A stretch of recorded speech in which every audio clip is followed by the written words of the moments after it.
pediatrician sitting outside in our backyard by the fire he built me, drinking an old fashioned, waiting for him to come down.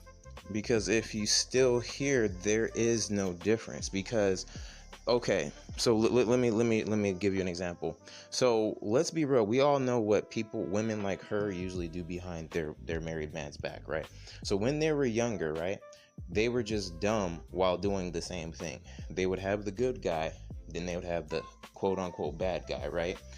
They would be having their fun of the stupidity of the bad boy while dating the stable guy that gets them flowers or whatever like that. They might put them in a a friend guy friend situation, or the friend zone or something like that. But regardless, always a man on rotation, right?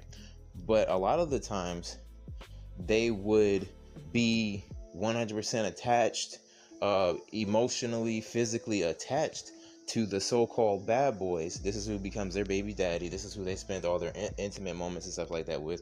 And now that they've seen that these same men that have the same mentality as them, selfish, childish, really, all of this stuff, right? Emotionally unstable. So they're seeing that doesn't match well with them. So now they're moving the emotional part and some of the physical to a nice guy. Because let's be real, they stop doing all these things, right?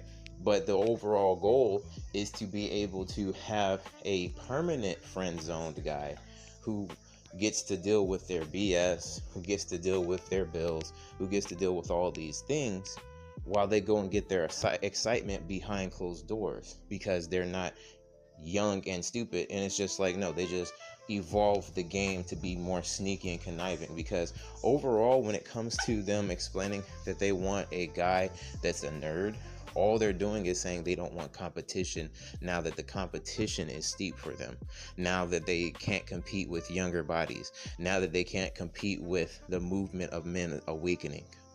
Upstairs to join me because he's putting our kids to bed. Marry the nerd. Grown up as a nerdy black dude, as I have, you would know that black women would not touch you with a 10-foot pole. But I'll talk about that later. Back to the tweet. It was so bad that somebody started. And this is the thing. So, and you guys are gonna say, "Hey, can you just play the video?" I was a what you would call a nerdy guy as well. Now, I grew into my looks. Yeah, I wasn't really bad looking, but I was fat when I was younger, and I would say this: a lot of men, their shortcomings actually come from